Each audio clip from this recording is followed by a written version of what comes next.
우리 민수기 4장을 보고 있는데 레위인의 숫자를 계수하는 내용이 계속 이어지고 있습니다.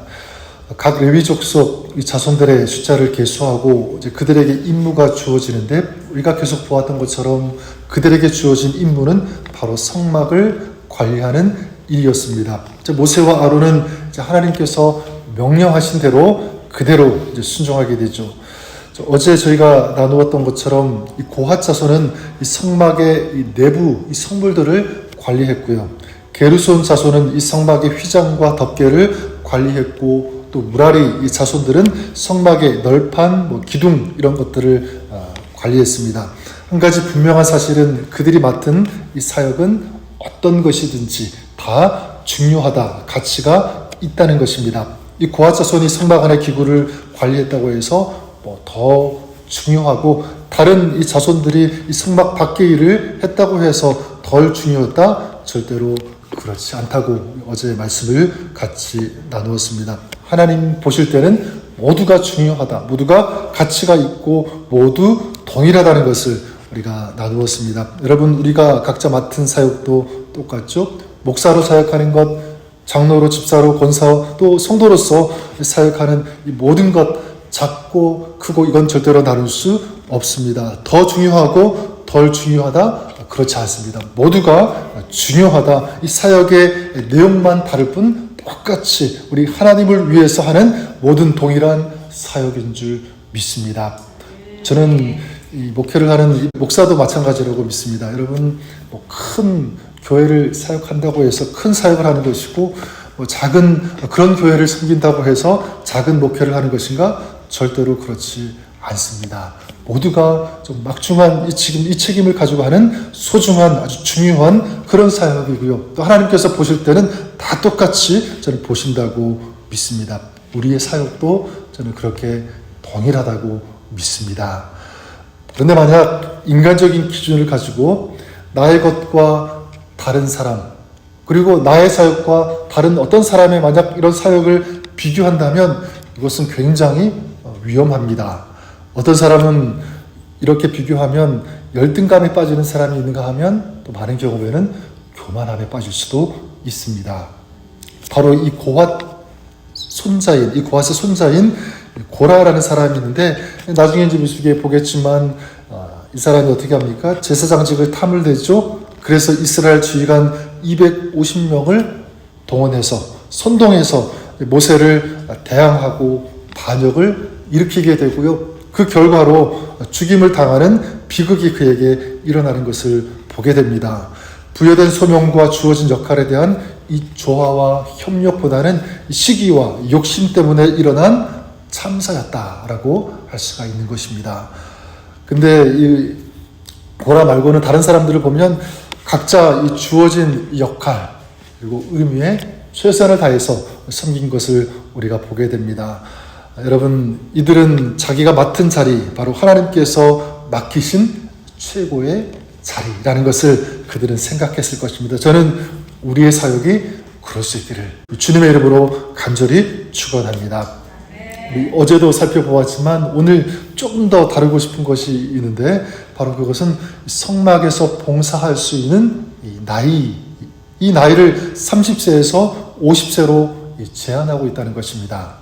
오늘 말씀에도 39절에 30세부터 50세까지 회막 봉사에 참여하여 일할 만한 모든 자라 이렇게 말씀하고 있고, 민수기 4장 전체를 통해서 이런 이 나이에 대한 30세부터 50세에 대한 이 언급이 무려 7번이나 반복되고 있는 것을 우리가 알 수가 있습니다.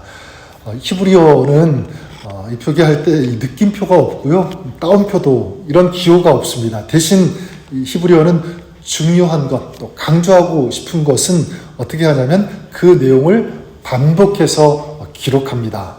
예수님께서도 이 중요한 내용을 말씀하실 때 어떻게 하셨습니까? 내가 진실로 너희에게 이르노니, 이렇게 2번 반복해서 말씀하신 것도 같은 원리라고 생각하고요.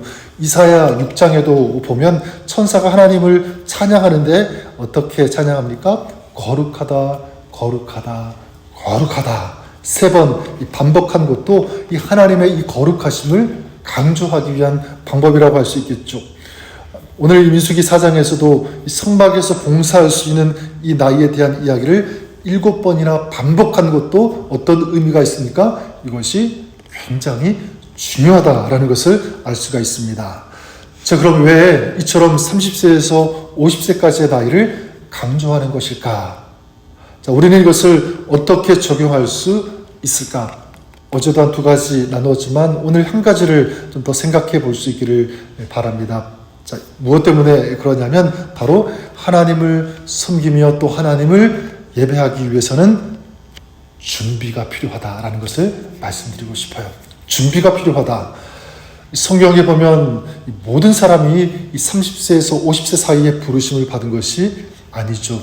다윗 같은 경우에는 30세 왕위에 올랐고 또 모세 같은 경우에는 80세의 부르심을 받았다는 것을 알 수가 있습니다. 그리고 이스라엘 백성이 군사로서 전쟁에 나가기 위해서는 우리가 전에 보았던 것처럼 20살이 되어야만 했습니다. 자, 그런데 하나님께서는 성막에서 일하는 레위인만큼은 반드시 30세가 넘어야 된다. 30세부터 이렇게 말씀하십니다. 30살에 이제 시작하여서 20년간 사역을 하고 몇 세에 은퇴를 하게 되는 거죠? 50세에 은퇴를 하게 되는 거죠. 다시 말하면 20년간 사역을 하기 위해서 이들은 30년간 준비해야 했다라는 이것을 우리가 알 수 있습니다. 여러분, 하나님은 그래 우리에게 뭔가를 맡기시기 전에 반드시 준비시킨다라는 것을 우리는 알 수가 있습니다. 요셉이 그랬죠. 요셉을 총리로 쓰시기 위해서 하나님은 10년 넘게 그를 준비시키셨고 또 다윗도 마찬가지입니다. 다윗을 왕으로 쓰시기 위해서 무려 10년이 넘는 그런 시간 동안 그는 광야에서 훈련을 받았다는 것을 우리가 잘 알고 있습니다. 저는 우리에게도 동일하게 적용된다고 믿습니다. 우리가 하나님을 잘 섬기기 위해서 또 사역하기 위해서 어떻게 해야 되는가? 우리도 잘 준비되어야 되는 줄 믿습니다. 그래서 여러분, 목사인 저도 또 목회자도 마찬가지입니다. 오랜 시간 준비를 해야 됩니다. 그냥 은혜 받았다고 목회자로 설 수 없습니다. 사역을 함에 있어서 또 주님의 일을 하면서 그냥 패기와 이 열정만 갖고는 절대로 할 수가 없습니다. 훈련받고 또 여러 가정의 단련의 시간들이 필요한 것이라고 저는 믿습니다. 성도들도 마찬가지죠. 여러분은 삶의 자리에서 소금과 빛의 사명을 감당하는 정말 귀한 사역자들인 줄 믿습니다. 그 사명을 잘 감당하기 위해서 마찬가지 준비가 필요하다. 계속 배워야 되고요. 겸손하게 지속적으로 훈련을 받아야 됩니다. 한 번으로 끝나지 않아요. 끊임없이 주님께서 부르시는 그날까지 우리는 계속 준비되어야 되는 그런 사람들인 줄 믿습니다. 하나님은 어떤 사람, 어떤 일꾼, 어떤 교회를 사용하시냐면 바로 준비된 사람을 사용하시는 줄 믿습니다. 그래서 우리가 해야 할 일은 또 주님께 쓰임받기 위해서는 우리가 바로 준비된 그릇이 저는 돼야 된다고 믿습니다.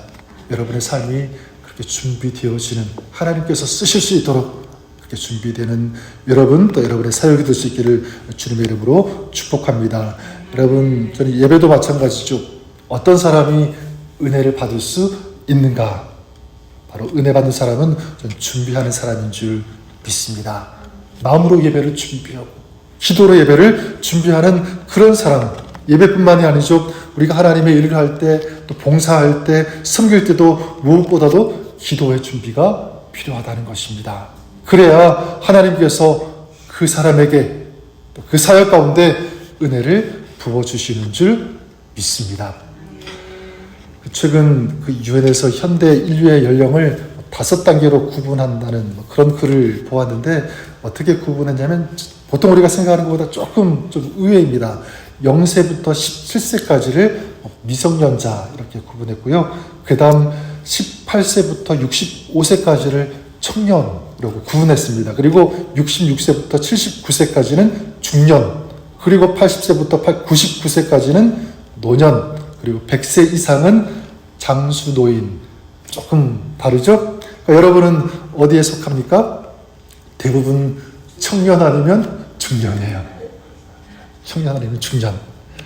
여기 레위인의 이 나이로 비교한다면 여러분은 몇 세에 해당됩니까? 저는 여러분들이 또 우리가 다 30세에서 50세에 해당된다고 믿습니다. 자, 그런 의미에서 여러분을 축복합니다. 자, 우리의 남은 삶 동안 정말 주님을 위해 섬기며 교회와 성도들을 섬기며 헌신하며 우리 주님께 기쁨을 드릴 수 있는 그런 복음의 삶을 살아가는 우리 저 여러분 우리 모두가 되었으면 좋겠습니다. 하나님께서 주신 이 귀한 사명을 잘 준비함으로 또 기도함으로 이 사명을 감당해서 우리 하나님 앞에 영광 올려드리고 또 주님의 기쁨이 되는 그런 저희들의 삶이 될 수 있도록 오늘을 살아가시는 그런 여러분 될 수 있기를 주님의 이름으로 간절히 축복합니다.